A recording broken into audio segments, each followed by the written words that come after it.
오늘 말씀을 잘 이해하기 위해서 마가복음 10장 46절 52절에 있는 한 사건을 먼저 이야기하면서 시작하도록 하겠습니다. 이 마가복음 10장 46절 52절에 있는 이야기는 우리가 이미 흔히 알고 있는 이야기입니다. 거기에 내용은 이러합니다. 여리고성을 예수님께서 지나가시다가 한 사람을 만났습니다. 그 사람의 이름은 바디메오이고, 이 바디메오가 본래 소경으로서 또 거지로서 굉장히 비루한 삶을 살았는데 예수님이 그를 만나 주심으로 그의 삶에 완전한 변화가 일어났다. 그래서 이전과는 전혀 다른 인생의 전환점이 된 사건이 거기에 나온다. 이렇게 기록을 볼 수 있습니다. 그런데 일부 사람들은 이 마가복음 10장 46절에서 52절에 나오는 그 사건을 보면서 이렇게 말하기도 합니다. 바디메오라는 소경 거지가 예수님을 만나서 눈뜬 사건. 그러니까 눈을 보지 못했던 시각장애자가 눈을 떴다는 것은 우리의 눈으로 보면 굉장한 사건이긴 합니다. 그러나 그 성경의 기록은 그것을 말해주는 것이 아님에도 불구하고 사실 우리는 성경의 전달 내용과는 다르게 이해하는 경우들이 곧잘 있습니다. 제가 이 본문을 갖고 설교를 하기도 했지만 그 52절 끝에 이렇게 이야기는 끝나고 있습니다. 바디메오가 예수를 쫓으니라. 이 쫓았다라는 표현은 그냥 따라갔다, 추종했다는 단순한 뜻이 아니라 바로 제자가 되었다는 뜻입니다. 베드로가 그물과 배를 버려두고 모든 것을 버려두고 예수님을 쫓았다라고 표현할 때 그 쫓았다는 표현을 헬라어로 아콜리데오라는 동사를 사용합니다. 이 동사는 온전한 추종을 의미하는데 우리가 알아듣기 쉽게 얘기하면 일생을 거쳐서 그는 예수님의 제자로 살아가는 그 시작점을 그 추종으로부터 시작했다, 이런 의미입니다. 그러니까 그물을 던지고 배를 포기하고 자기의 인생에 가장 중요했던 것을 내려놓고 예수님을 추종했다는 것은 온전한 제자로서의 삶을 그 자리에서 시작했다라는 의미로 예수를 쫓았다라고 누가복음 5장에서 기록하고 있습니다. 바로 그 아콜리데오 동사를 마가복음 10장 52절에서도 바디메오에게 그대로 사용하고 있습니다. 그러니까 이 바디메오는 눈뜬 것에 초점이 있는 것이 아니라 비루한 삶을 살던 그가 예수를 만남으로 눈도 떴을 뿐만 아니라 구걸하던 인생이 아니라 복음을 전하는 인생, 이전에는 자기 핍절한 가운데서 어렵고 힘든 자기 인생을 살아갔던 사람이었다면 이제 예수로 인하여 전혀 다른 차원의 삶을 살았다라는 의미로 마가복음 10장 46절과 52절 사이에 그 사건은 기록되고 있습니다. 자, 그 사건을 조금 더 살펴보면요, 바디메오는 그런 변화가 일어났는데도 불구하고 당시에 여리고성에 있었던 많은 사람들은 이런 변화를 경험하지 못했습니다. 그 많은 사람들, 이른바 다수의 사람들과 바디메오의 차이가 어디에 있었겠습니까? 잘 모르는 사람들은 이렇게 말합니다. 바디메오만을 하나님께서 사랑하신 건가? 또 불평불만을 조장하는 생각을 하기도 합니다. 그 내용의 현장으로 가만히 들어가 보면 당시에 예수님은 여리고성은 예루살렘 근방에 있었으니까 남쪽 유다 지방입니다. 오늘 성경에서 누가복음을 통해서도 알고 있는 것처럼 예수님의 초기 사역은 갈릴리 중심으로 이루어졌습니다. 가버나움을 중심으로 이루어진 그 갈릴리 사역은 우리가 이미 알고 있죠. 회당장 야이로의 딸을 살렸던 죽은 자를 살리신 사건, 갈릴리 호수로 물 위로 걸으신 사건, 풍랑을 잠잠하게 하신 사건, 베세다에서 5,000명을 떡 5개와 물고기 2마리로 먹인 사건, 그리고 수많은 병자들을 고쳤던 이런 이야기는 온 갈릴리를 휩쓸고 드디어 여리고까지 전달되었음을 성경을 통해서 볼 수 있습니다. 그러니까 예수님은 굉장히 유명하신 분이었습니다. 이 유명하신 분이 여리고로 온다고 하니까 사람들은 몰려들었습니다. 그 몰려드는 분위기 속에서 시각이 보이지 않았던 바디메오는 알지 못했고 주변의 사람들에게 물었습니다. 누가 오신 겁니까? 그때 옆에 있는 여리고성의 일반적인 시각, 일반적인 안목을 그대로 노출하는 하나의 호칭이 나옵니다. 나사렛 예수가 오는 거야. 그래요? 그리고 나사렛 예수가 자기 가까이 지나가고 있다는 것을 깨달은 바디메오는 분명히 나사렛 예수라고 가르쳐 주었음에도 불구하고 그는 다윗의 자손 예수시여 나를 불쌍히 여기소서라고 소리를 지르는 장면이 나옵니다. 바로 이 차이가 바디메오의 온전한 변화와 그냥 구경꾼에 전락했던 여리고 도성의 사람들과의 차이를 보여준다, 이렇게 말할 수 있습니다. 예수님은 흔한 이름을 갖고 계셨습니다.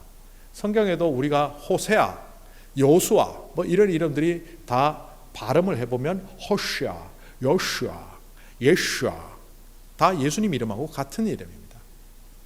이런 흔한 이름들 뒤에는 성이 없었던 옛날 시절에는 출신지 내지는 고향을 붙였습니다. 시몬이란 이름이 너무 흔하니까 구레네 출신의 시몬, 구레네 시몬. 마리아라는 이름이 너무 흔하니까 막달레나 마을 출신을 막달라 마리아. 이와 같이 나사렛 출신의 예수, 나사렛 예수라고 하는 것은 예수님을 부르는 일반적인 호칭입니다. 여기에는 믿음의 고백도 아무런 느낌도 없습니다. 그런데 여기에 보면 나쁜 느낌이 있습니다. 그 나쁜 느낌, 나사렛 예수라는 그 이름 호칭 속에 담겨있는 별로 좋지 않는 느낌을 요한복음 1장에서 우리는 볼 수 있습니다. 아직 예수님의 제자가 되지 않은 빌립과 나다나엘 친구 둘이가 요셉의 아들 예수에 관한 이야기를 합니다. 빌립이 나다나엘에게 이렇게 그 사람을 소개합니다. 요셉의 아들 나사렛 예수라는 사람이 있는데 라고 언급하니까 나중에는 예수님의 제자가 되었지만 이때는 믿지 않던 나다나엘이 이렇게 말합니다. 나사렛에서 무슨 선한 것이 나겠어? 오늘 여리고성에서 만났던 사람들도 그분이 참 놀라운 분이긴 하지만 학벌도 별로요, 출신지도 별로요, 인물도 별로요, 가진 것도 없는 그냥 나사렛 출신의 사람 예수. 그리고 구경꾼들로 와 있는 반면 바디메오는 구약 성경을 통해서 예언자들이 다윗의 가문에서 한 의로운 가지가 나타나고 다윗의 가문을 통해서 그 후손들 중에 메시아가 태어난다는 그 메시아에 관한 이야기들은 예수님 당시에 제대로 메시아를 기다리고 있는 사람들에게 이런 호칭을 생산하게 했습니다. 다윗의 자손, The Son of David이라는 말은 메시아라는 말과 동의어로 사용되었습니다. 그러니까 바디메오가 어떻게 예수님을 믿었는지는 오늘 설명을 안 하겠지만 어떻게 믿게 되었고 그 예수님에 대하여 메시아 예수시여 나의 인생을 고쳐주시옵소서라고 말하는 장면이 나왔습니다. 여기에 아이러니가 있지 않습니까? 볼 수 있었던 수많은 사람들은 예수님이 지나가는데도 메시아인 줄 몰랐던 반면 눈이 보이지 않았던 바디메오는 보지 못하는데도 불구하고 그는 믿음의 눈으로 보며 예수님을 메시아 예수라고 말하고 있는 아이러니가 그 속에 있습니다. 이 차이는 엄청난 결과의 차이로 이어지는 것을 이미 앞에서 설명드렸습니다. 제가 신학교 다닐 때 이 본문을 갖고 씨름을 했습니다. 바디메오가 본질적인 변화가 있었는가? 그래서 제가 당시에 도서관에 있는 많은 자료들을 통해서 몇 가지 사실을 찾아냈습니다. 교회 사가들이 연구해 놓은 자료에 의하면 콥트 공동체의 지도자 중에 바디메오라는 사람이 있다는 것이 기록되어 있었습니다. 콥트라는 것은 이집트의 원주민을 의미하는 콥트족을 말합니다. 에콥트, 그것이 영어로는 이집트가 되었지만 본래는 애굽이라고 하는 것이 콥트족의 땅이라는 뜻이죠. 콥트족들이 예수를 믿게 되었고 거기에 복음이 전달이 되었는데 그들이 가장 많이 읽었던 복음서가 마가복음서고 또 그 공동체의 믿음을 주도했던 지도자들이 몇몇 있었는데 그 중에 한 명이 바디메오라는 이름을 갖고 있었습니다. 그리고 교회 역사가들은 그 바디메오가 마가복음에 나오는 그 바디메오 소경거지이다라고 추정했다라고 되어 있었습니다. 우리가 상식적으로 볼 때 눈이 있는 사람은 보고 눈이 없는 사람은 못 본다라고 하는데, 이 바디메오는 상식을 뒤집었습니다. 자, 그런데 우리가 흔히 말하는 말이 있지 않습니까? 믿음은 지극히 상식적이라야 한다. 왜 이런 말이 나왔습니까? 교회 공동체가, 믿음 공동체라는 사람들이 얼토당토하는 일들을 빚어내면서 상식도 지키지 못하는 것을 보면서 한탄하며 탄식조로 적어도 믿음은 상식은 지켜야 된다, 이런 말이 나온 것으로 보입니다. 재정적인 문제로, 부자 세습의 문제로 세상에서도 하지 않는 일을 유치하고 보잘것없이 정말 부끄럽게 교회에서 행하는 모습을 보면서 신앙은 지극히 상식적이어야 된다라는 말이 교회 안에 들려왔습니다. 그런데 이 말은 반은 맞고 반은 틀린 말입니다. 안타까워서 그런 말을 했다는 것은 저도 압니다. 그러나 신앙은 윤리적 차원에서, 도덕적 차원에서, 실행적 차원에서는 상식적이라야 합니다. 그런데 영적인 차원에서 우리가 하나님 앞에 순종하고 거룩한 사역의 입장에 섰을 때는 상식을 넘어서야 합니다. 어떤 때는 상식 이상의 어떤 결단과 판단이 필요하다는 겁니다. 홍해에 직면했던 이스라엘 백성들을 한번 생각해 보십시오. 뒤에는 이집트 군대가 따라옵니다. 앞에는 홍해가 가로막고 있습니다. 바다로 들어가면 다 죽습니다. 그때 상식적으로 어떻게 판단하는 것이 옳습니까? 우리 투항하자, 항복하자. 항복을 하면 죽임을 당할 수도 있지만 살려줄 수도 있지 않느냐? 이 중에 일부라도 살 수 있지 않느냐? 그러니까 상식적으로 볼 때 다 빠져 죽느니 항복하는 게 맞다. 이게 상식적인 눈입니다. 그런데 영적인 눈은 뭡니까? 하나님께서 우리의 구원을 어떻게 해가는지 기다려라. 손을 들고 바다를 향하여 기도하는 것이 영적인 모습 아닙니까? 상식을 초월했습니다. 그때 하나님은 바다를 여시고 그들을 바다를 통하여 구원하셨습니다. 그 백성들이 걸어간 길을 우리는 엑소더스, 출애굽 내지는 탈출기라고 해서 엑소더스라고 합니다. 근데 엑소더스의 본래 뜻은 에크, 호도스의 복합어입니다. 에크란 말은 out of way, 아니 밖으로라는 뜻이고, 호도스는 길이라는 뜻입니다. 길 밖으로. 사실 상식적으로 볼 때 사람들이 걸어갈 때 어디를 걸어가야 됩니까? 길을 따라가야 됩니다. 큰 길을 가야 됩니다. 그런데 주님은 좁은 길로 가래요. 넓은 문으로 가는 것이 상식적입니다. 좁은 문으로 가래요. 심지어는 길 밖으로 다니래요. 에크호도스, 엑소더스. 우리는 상식을 뛰어넘을 때 이사야의 그 이야기가 믿어지기 시작합니다. 광야의 백성들에게 그 광야는 죽음과 같은 사막이요 광야였습니다. 그런데 이사야를 통하여 하나님은 무엇을 보게 하셨습니까? 믿음의 눈으로 내가 광야의 길을 내겠고 사막에 강물을 흐르게 하리라. 그것을 믿음으로 기대하며 보게 하셨습니다. 상식을 뛰어넘을 때 그것은 보입니다. 자, 이런 관점을 갖고 오늘 말씀으로 한번 들어가 볼까요? 누가복음 4장 14절부터 30절은 한 사건을 집중적으로 다루고 있습니다. 이 사건을 설명하기 위하여 배경 두 가지를 먼저 말하죠. 첫 번째 배경은 예수님께서 광야의 준비 기간을 통해서 40일의 시간을 통해서 성령의 능력을 갖고 갈릴리로 오셨다는 겁니다.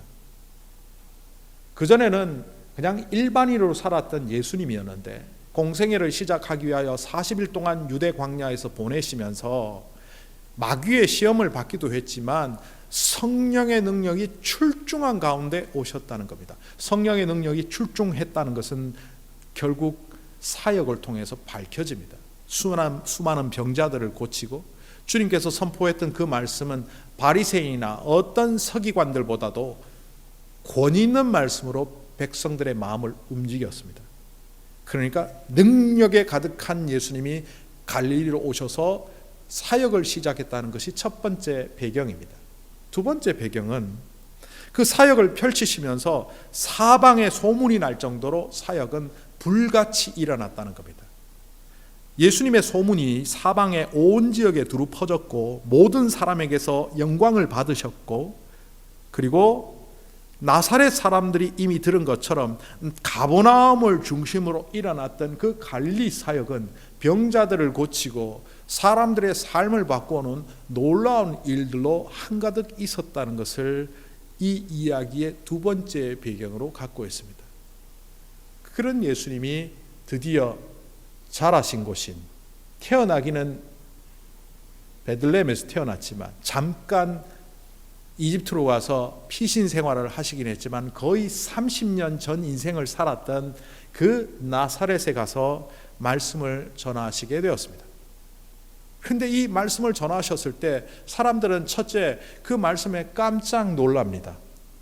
특별히 학교를 잘 다닌 것도 아니고 어릴 때부터 랍비 수업을 받은 것도 아니고 아버지와 더불어서 또 아버지가 세상을 떠난 이후에는 그가 홀로 가정을 책임졌던 목수 내지는 핸디맨 내지는 석공에 불과했던 그가 어떻게 저렇게 훌륭한 말씀을 전하고 있지? 거기에 감복하며 놀라는 장면이 있습니다.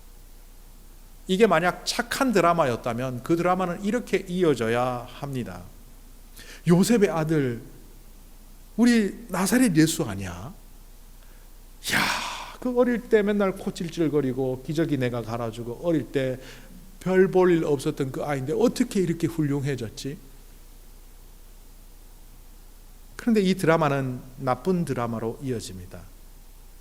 그 감복했던 사람들이 놀란 것도 잠깐 드디어 자기들 머릿속에 있던 상식을 끄집어내 놓는 겁니다.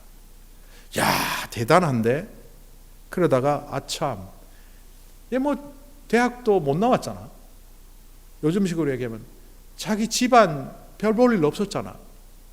어릴 때 찢어지게 가난해갖고 학교도 제대로 못 다니고 초등학교 관두고 이랬지 아마. 아이고, 줄줄이 있는 동생들 먹이느라 고생은 했지만 뭐 우리 애보다 공부도 못했고 뭐 인물도 별로였고. 성경에 그런 내용이 다 안 나오지만 뉘앙스를 살려서 제가 극화해서 설명을 드리는 겁니다. 그게 한마디로 뭡니까? 요셉의 아들이잖아. 우리 성경에 보면 이렇게 22절을 기록하고 있습니다.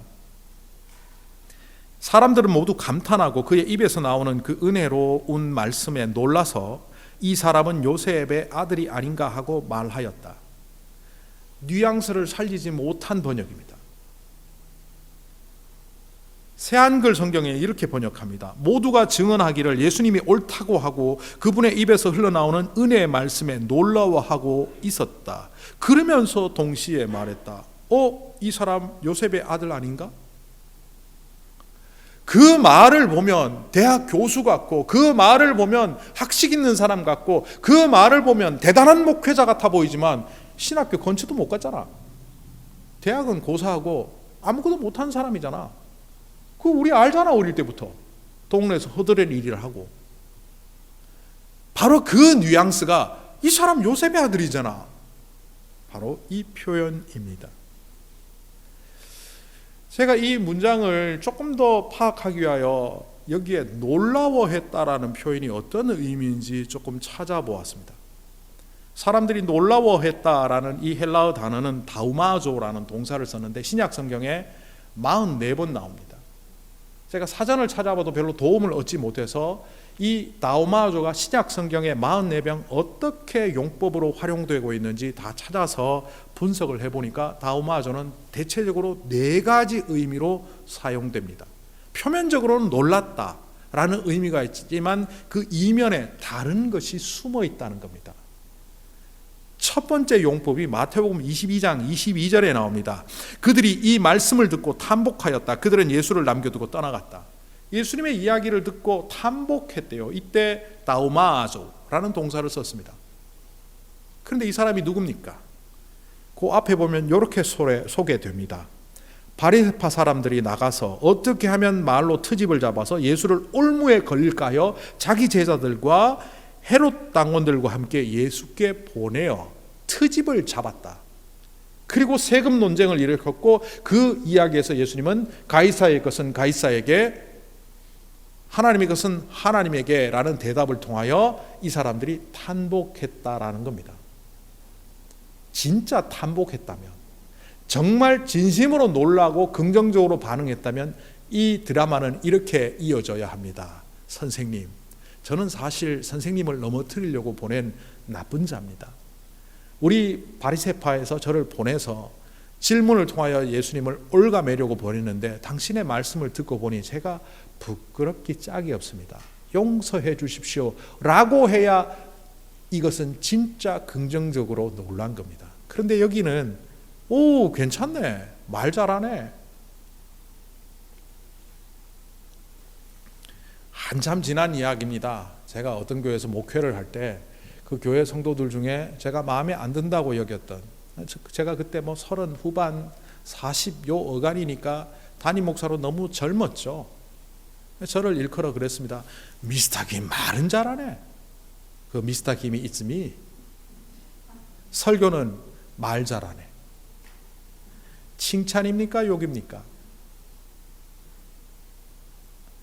이 마태복음 22장에 어휴 말 잘한다, 그리고 예수님을 떠나갔던 바리새파 사람들의 태도가 바로 그러합니다. 놀랍긴 했지만 그 안에 부정적인 요소가 들어있습니다. 두 번째 장면은 누가복음 11장 37절입니다. 바리새인의 집에 예수님이 초청되어서 식사를 합니다. 그런데 그들은 그들의 정결례에 따라서 손을 씻고 물로 정결례를 하는데 예수님은 그것을 하지 않으십니다. 그래서 하지 않는 것을 보면서 바리새파 사람들이 이렇게 반응합니다.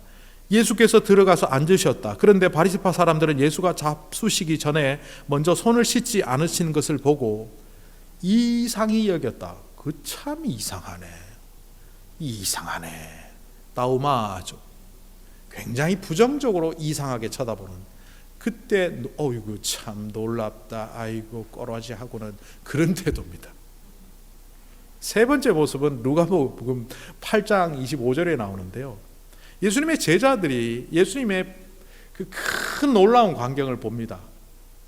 뭐냐 하면 풍랑이 일어나서 배가 침몰되려고 하는 그 상황 속에서 예수님이 바다를 잠잠케 하시는 그 장면을 보고 제자들이 깜짝 놀랐습니다. 그것을 누가복음 8장 25절 이하에 이렇게 기록합니다. 그들은 두려워하고 놀라서 서로 말하였다. 도대체 이분이 누구시기에 바람과 물을 호령하시는고? 두렵고 놀랍다 할 때 그 놀랍다가 다우마조입니다. 근데 그 앞에 뭐라고 되어 있습니까? 예수께서 그들에게 말씀하셨다. 너희의 믿음이 어디에 있느냐? 어찌 믿음이 없느냐? 예수님이 이 사건을 통해서 무언가를 얘기해 주시는데도 불구하고 그거는 듣지도 않고 자기들끼리 얘기합니다. 야, 놀랍다, 놀라워. 너희의 믿음에 대해서 지적하시는 그 이야기는 듣지도 않고 자기들끼리 놀랍고 놀랍다.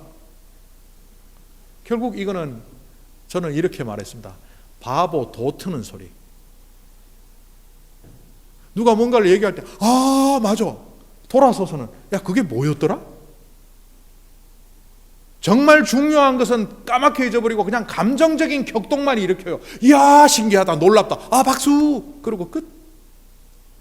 그때도 다우마조라는 동사를 씁니다. 누가복음 8장의 제자들의 모습을 통해서 나옵니다. 그리고 네 번째 용법이 누가복음 11장 14절에 나오는데, 예수님께서 귀신 들린 자를 귀신을 쫓아내셨습니다. 그때 사람들이 말하는지라 무리들이 놀랍게 여겼으나 그 중에 말하기를 그가 귀신의 왕 바알세불을 힘입어 귀신을 쫓아낸다 하더라. 오늘 본문과 일치하는 용법입니다. 예수님이 귀신 들린 자를 쫓아내시고 권능을 행하셨습니다. 그런데 그걸 보고 놀라워하며 감사하며 영광을 돌려야 될 텐데, 야 대단하다. 근데 그거 귀신 힘으로 하는 거 아니야 이거? 이 사기꾼 아니야 이거? 의심하고 불신하고 심지어는 그 귀신을 쫓아낸 하나님의 사역조차도 바알세불의 힘을 빌어서 하는 것이라고 말도 안 되는 이야기를 하는 이 부정적인 태도 용법이 다우마조의 네 번째 용법인데, 이것이 오늘 누가복음 4장 22절에 나오는 나사렛 사람들이 예수님의 말씀을 듣고 놀랐던 장면의 용법과 일치합니다. 이 사람이 요셉의 아들이 아니냐, 이 말은 나다나엘이 말했던 나사렛에서 무슨 선한 것이 나오겠어, 이 말이기도 하고, 자기들은 도대체 받아들일 수 없다는 불신의 마음을 드러내는 표현이기도 하다는 겁니다. 이런 나사렛 사람들을 보며 예수님은 경고하십니다. 북이스라엘에 엘리야가 활동하던 시절에 수많은 사람들이 어렵고 힘든 가운데 가부로 살아갔지만, 그때 엘리야를 통하여 식사의 문제를 해결받았던 것은 시돈 땅 사렙다 과부 이방인 여성이었어. 엘리사 시절에 북이스라엘에 수많은 나병 환자들이 있었지만 엘리사를 통하여 그 나병이 깨끗게 된 사람은 북쪽 이방 시리아 땅에서 왔던 나만 장군 그뿐이었어. 예수님이 30년 동안 동거동락하고 그래서 마을까지 찾아와서 예수님의 말씀을 전하며 그들에게 복음을 전하려고 하는데, 그들은 하나님을, 예수님을 배척하고 있다는 것을 이렇게 표현했습니다. 이 정도 경고에 우리가 잘못했구나 라고 돌이키면 얼마나 좋을까요? 이 악당들은 끝까지 갑니다. 예수님을 끌어냅니다. 끌어내어서 낭떠러지로 끌고 갑니다. 제가 예전에 나사렛을 방문했을 때 그 마을이 이렇게 산 등성이에 있는 마을이었고, 거기에 혹시 예수님을 밀어서 떨어뜨릴 만한 낭떠러지가 어디 있을까 찾아보니까 딱 한 군데 있어요. 그래서 걸어서 이렇게 마을 중심부에서 걸어서 그까지 올라가서 우리 일행들과 지도 교수와 그 자리에 서서 여기는 떨어지면 죽을 만하네요, 이러고 있다가 질문을 하나 던졌습니다. 왜 예수님을 밀어버리지 못하고 여기서 그냥 예수님이 군중을 뚫고 가도록 그때 사람들은 가만히 있었을까? 1번, 소돔의 천사들이 사람들의 눈을 멀게 했던 것처럼 예수님이 능력으로 그들의 눈을 멀게 하셨다. 2번, 눈을 멀게 한 것이 아니라 경찰이 프리즈 하면 꼼짝 못하듯이 예수님이 프리즈 해갖고 전부 얼려버렸다. 진짜 얼린 게 아니라 꼼짝 못하게 하신 다음에 통과하셨다. 그런데 제일 와닿는 것은 세 번째였습니다. 이 세 번째는 유대인들은 율법을 자기들 나름대로 해석을 해서 갖고 있습니다. 그것을 장로들의 유전이라고 성경에도 나오는데요, 안식일에 그 규정 가운데 이런 것을 갖고 있었습니다. 안식일에 걸을 수 있는 거리가 제한되어 있었습니다. 그들의 거리로는 2000규빗입니다. 2000규빗은 1km가 조금 안 됩니다. 그런데 그 거리는 그 거리를 오버하는 거였습니다. 이들은 예수님을 죽이러 와놓고도, 예수님을 죽이겠다는 마음으로 끌고 와놓고도 아차, 이러다가 우리가 율법을 다 어기는 것 아닌가 해서 주저했던 것이 아닌가, 이렇게 보는 세 번째 해석이 있습니다. 여러분이 어떤 것을 택하시는 간에 결국 이 사건을 통하여 예수님은 군중들과 결별하고, 오늘 30절에 뭐라고 나오느냐, 예수께서 그들의 한가운데를 지나서 떠나가셨다라고 기록합니다. 여기서 떠나가셨다라는 말은 단순히 그냥 떠나가셨다 이런 의미이지만 저는 그렇게 보지 않습니다. 누가복음 4장에 나오는 이 나사렛의 사역 이후 신약 성경 그 어느 곳에서도 예수님께서 나사렛에서 또 한 번의 만남과 사역과 말씀을 하셨다는 아무런 흔적이 없습니다. 누가복음은 물론이요, 마태, 마가, 요한 그 어느 곳에도 이 사건을 제외한 나사렛의 이후 사역은 나오지 않고 있다는 겁니다. 그러니까 그들 가운데 예수님이 떠나가셨다라는 이 단순한 문장은 예수님이 그들을 완전히 떠나가신 것이다 볼 수 있습니다. 우리는 믿음을 가질 때 놀라는 것으로 시작합니다. Amazing Grace, 놀라운 은혜, 놀라운 사건을 통하여, 놀라운 은혜를 통하여, 놀라운 격정적인 감정의 움직임을 통하여 주님은 나의 구주십니다라고 말하며 내가 믿는다고 생각하고 살아갑니다. 그런데 어느새 우리의 믿음은 내가 진짜 믿나 의심될 만큼 흐트러져 있기도 하고, 나도 의심하고 주변도 의심할 만큼 나에게서 믿음의 향기가 나타나지 않습니다. 왜 그렇습니까? 우리는 늘 우리가 갖고 있는 상식의 선에서만 믿음을 가졌습니다. 헌신도 요만큼, 믿음도 요만큼, 예배도 요만큼. 이 곡은 내가 안 좋아하는 곡이니까 안 부를 거야. 이 정도의 헌신은 나한테 무리가 오니까 안 할 거야. 오늘은 그냥 편하게 집에서 예배 드릴 거야. 여러분의 편의와 여러분의 상식에 걸쳐서 믿음을 갖다 보니 믿음은 상식 이하의 행동으로 나오고 말기 때문에 그렇습니다. 눈으로 예수님을 목격했음에도 불구하고 지나가는 분이 메시아임을 몰라봤던 여리고 사람처럼 우리 또한 하나님의 은혜와 하나님의 역사하심이 우리 앞을 지나갈지라도 볼 수 없는 자가 되고 말았다는 겁니다. 주님께서는 늘 우리에게 삶의 비밀들, 비결들, 문제의 해결책들을 보여주십니다. 왜 못 봅니까? 우리의 눈이 여리고성 사람들 같았고 우리의 안목이 나사렛 도성의 사람들 같다면 예수님을 십자가에, 아니 낭떠러지에 죽이는 마음까지도 생기는 겁니다.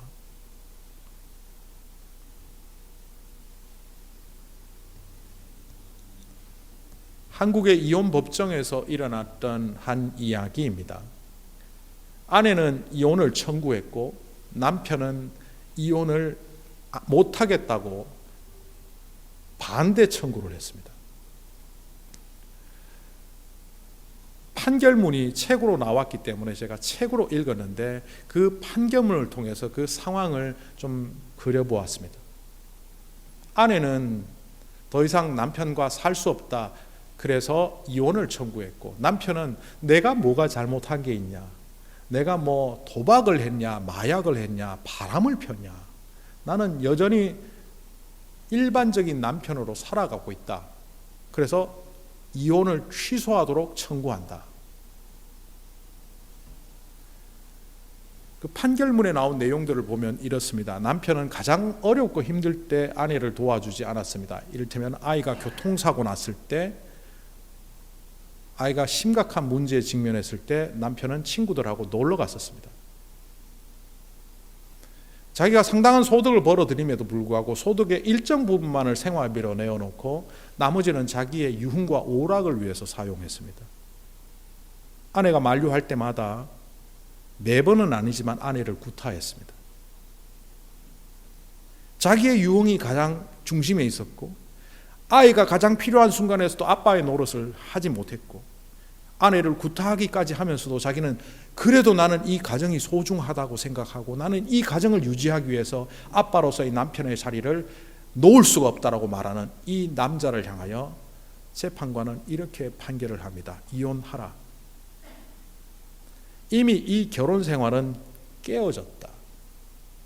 남편이 아내를 구타하면서 아내와 남편 간의 혼인 관계도 이미 깨어져 있고 자녀가 가장 필요한 순간에 유흥을 쫓아갔던 그 아빠의 모습으로 이 가정의 소중함은 산산조각 나고 말았다. 그런데도 불구하고 허구의 가정을 붙잡고 있는 이 남편은 가정이 뭔지도 모르는 무지한 사람일 뿐 그는 가정의 혜택도 가정의 행복도 누릴 자격이 없다. 이혼하라. 저는 이 판결을 보면서 뒷골이 서늘했습니다. 마태복음 25장이 생각났습니다. 마태복음 25장에 보면 마지막 때 심판을 이야기하시면서 예수님이 오른편의 양과 왼편의 염소를 이야기합니다.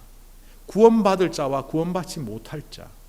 이 구원받지 못하는 자와의 대화 내용을 마태복음 25장 41절에서 이렇게 기록합니다.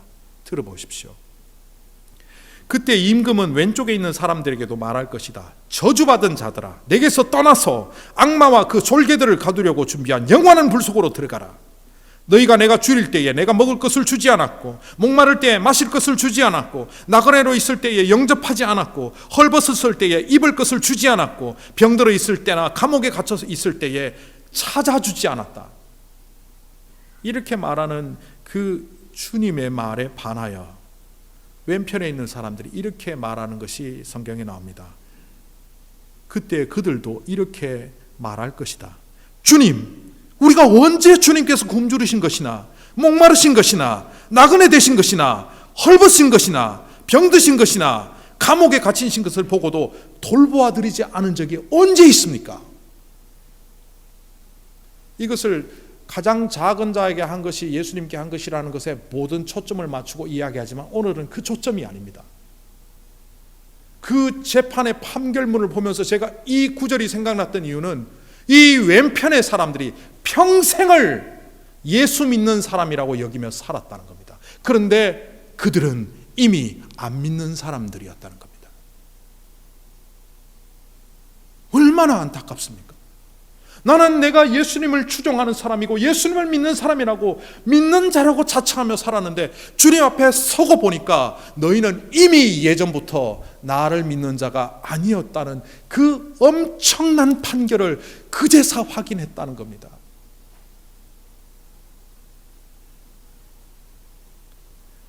우리는 믿음하면 한번 놀라운 경험하고 주님 믿습니다 고백하면 되는 거라고 생각하며 살지만 사실 믿음은 그것이 아닙니다.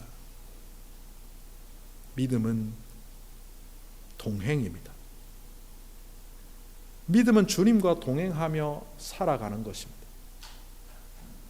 헛것을 붙잡고 살아가는 게 아닙니다. 이미 깨어진 가정을 자기 혼자 믿고 살았던 그 남편처럼 그런 거짓된 삶을 사는 것은 동행이 아닙니다. 그는 이미 아빠의 자격도 남편의 자격도 상실되었었고 재판관에게 확인만 받았을 뿐입니다. 주님 앞에 서서 주님이 목마르고 배고프고 굶주리고 감옥에 갇혔을 때 돌보지 않았다고 엄한 판결을 받았던 그 왼편에 있던 사람들은 평생을 자기는 잘 믿고 있다고 착각하며 살았습니다. 그것이 감정의 격동, 한번 내가 믿습니다 선언하면 되는 거라고 생각했던 바로 그 상황이었습니다. 그런데 주님은 너는 나와 동행하지 않았다. 그랬기에 너는 나를 믿는 것이 아니다라고 최종 판결을 내리신 겁니다. 여러분과 주님의 관계는 어떤 관계입니까? 온전히 살아가는 동반자이십니까? 여러분의 믿음은 일순간의 감정의 격동이나 자신의 판단이나 한번 말하는 것이 아니라 힘들 때라도 참고 이겨내며 그 길을 걸어가고 나를 위한 것이 아니라 주님의 나라를 위한 것이라면 내 인생에 내가 쌓아놓은 업적들과 소유물들조차도 주님께 드릴 수 있는 헌신의 마음으로 살아가고 있는지 여러분들은 어떻게 확인하십니까? 예수님과 30년을 같은 동네에 살았음에도 오늘 이 마지막 장면에서 나사렛은 구원받지 못하는 동네로 전락하고 말았습니다. 과연 우리의 믿음은 어디에 있습니까? 주님이 우리를 떠나가신 것이 완전히 떠나간 겁니까? 아니면 우리가 주님과 더불어 온전한 추종의 자리로 가기 위하여 우리가 본토 아비집을 떠나가고 있습니까? 기도하겠습니다.